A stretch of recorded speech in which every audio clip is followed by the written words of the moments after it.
Kannur dental college വിദ്യാർത്ഥി നിതിൻ രാജിന്റെ മരണത്തിലെ മുഖ്യപ്രതി doctor റാമിന്റെ അറസ്റ്റിനെ തുടർന്ന് കോടതിയിൽ നാടകീയ രംഗങ്ങൾ. നടപടിക്രമങ്ങൾ പാലിക്കാതെയാണ് പ്രതിയുടെ അറസ്റ്റെന്ന് ചൂണ്ടിക്കാട്ടി കോടതി ഡോക്ടർ റാമിനെ വിട്ടയച്ചു. തലശ്ശേരി പ്രിൻസിപ്പൽ സെഷൻസ് കോടതിയുടേതാണ് നടപടി. എന്നാൽ കോടതി വിട്ടയച്ചതിനു പിന്നാലെ റാമിനെ വീണ്ടും ക്രൈംബ്രാഞ്ച് കസ്റ്റഡിയിലെടുത്തു. കോടതി വളപ്പിൽ നിന്ന് ബലം പ്രയോഗിച്ചാണ് ക്രൈംബ്രാഞ്ച് റാമിനെ കസ്റ്റഡിയിലെടുത്തത്.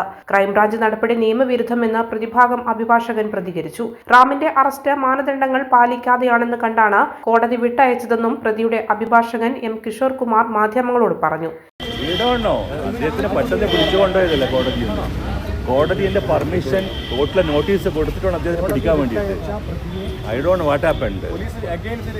They violated the law now. They done illegality. എവിടെ കൊണ്ടുപോയത്?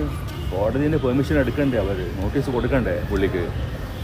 എങ്ങോട്ടാ കൊണ്ടുപോയത് നമ്മൾ അന്വേഷിക്കണം. ഇപ്പോൾ അദ്ദേഹത്തിന്റെ ബന്ധുക്കളൊക്കെ നിൽക്കുന്ന സമയത്ത് വൈഫുണ്ട്, അവരെ വൈഫിന്റെ സിസ്റ്റർ ഉണ്ട്, അവരെ സിസ്റ്റർ ഉണ്ട്, ബ്രദേഴ്സ്, എല്ലാ ആൾക്കാരും കൂടി ഉണ്ട്.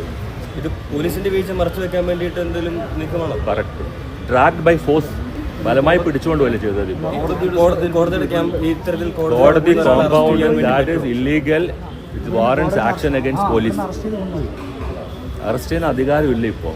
കോടതി വളപ്പിൽ ഇത്തരത്തിൽ പോലീസ് ചെയ്ത് വളരെ അത് നിയമം കയ്യിലെടുത്ത് പോലീസ് നിയമം ലംഘിച്ച് നിയമം കയ്യിലെടുത്തിരിക്കുക അവരിപ്പോൾ.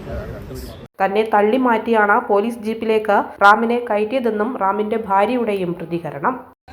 പിന്നെ രണ്ടാളെ വലിച്ചു കൊണ്ടുപോവാ. റാം എവിടെ എവിടെ ചോദിച്ചിട്ട് പറയുന്നില്ല. ഇയാളാന്ന് കുണ്ടേനെ പോലെ വലിച്ചു കൊണ്ടുപോവാ.